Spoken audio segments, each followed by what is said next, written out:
Internet বন্ধের যে নাটক করা হয়েছিল নিজে স্বীকার করেছে। প্রধানমন্ত্রীর কাছ থেকে নির্দেশনা আসার পরে তথ্য প্রতিমন্ত্রী নির্দেশ দিয়ে গ্রুপে সরাসরি নির্দেশ দেওয়া হয় ইমিডিয়েটলি ইন্টারনেট শাটডাউন করো। করার পরে আবার জানাও যে it is done.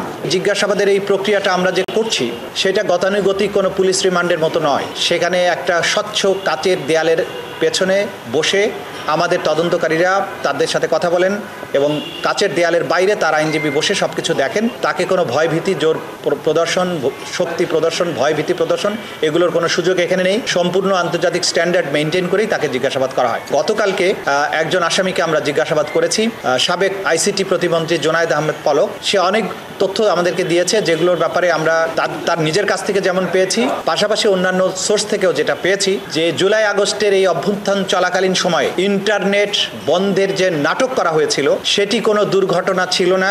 Khayer tower বা কোন টাওয়ারে আগুন লেগেছে এগুলোর কোনো ব্যাপারই ছিল না।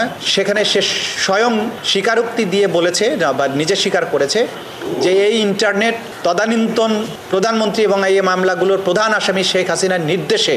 বসুন্ধরা টিস্যুতে ছাড়ের ছড়াছড়ি। বসুন্ধরা টিস্যু নিয়ে এলো নিশ্চিত ছাড়।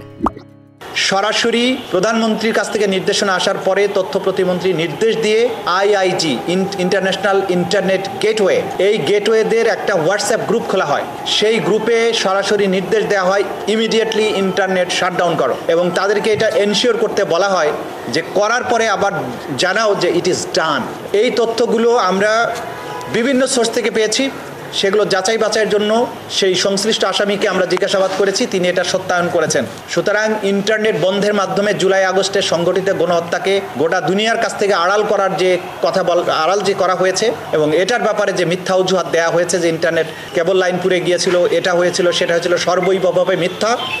সম্পূর্ণ প্রধান যে নিউক্লিয়াস শেখ হাসিনা তার নির্দেশে, তার পরবর্তী কমান্ডার জোনায়েদ আহমেদ পলকের পরবর্তী নির্দেশে এই ইন্টারনেট প্রোভাইডার যারা আছে, বিটিসিএল আছে এবং বাংলাদেশ সাবমেরিন কেবলস পিএলসি, এরাও চিঠি দিয়ে জানিয়েছে যে তারা কার নির্দেশে এটা বন্ধ করেছে। সুতরাং এই রাষ্ট্রীয় সংস্থাগুলোকে বাধ্য করে তদানীন্তন ক্ষমতাশালীরা, এই আসামিরা বাংলাদেশের ইন্টারনেট শাটডাউন করেছিল এবং এই গণহত্যাকে এক্সপেডাইট করেছিল। এই তথ্যগুলো আকার রূপে আমরা পেয়েছি, এগুলোকে আমরা ফর্মুলেট করছি এখন, এগুলোকে আমরা বিচারের উপযোগী করে কোর্টে প্রেজেন্ট করব।